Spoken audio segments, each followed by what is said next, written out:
Hello everyone, welcome back to Tech TV and an easy to follow tutorial on Pinterest. In today's video, I'm going to show you how to link Instagram to Pinterest, so please make sure to watch till the end. Subscribe to our channel Tech TV and ring the notification bell so that you'll get notified on our next interesting upload. So let's get on with it. At first, open the Pinterest app on a device and tap the profile icon at the bottom right.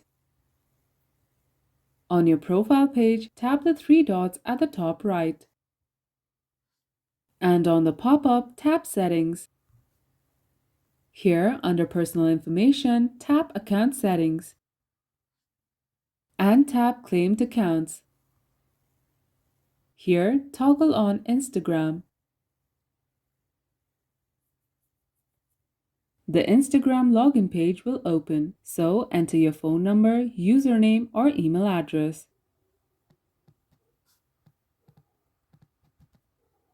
And add your password. Tap Login to continue.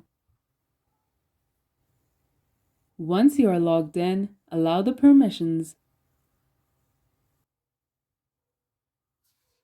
And that's how you link Instagram to Pinterest. If you liked the video, please leave a like and let me know if you thought it was helpful in the comment section down below. Thank you for watching, and I'll be back with more interesting tutorials soon.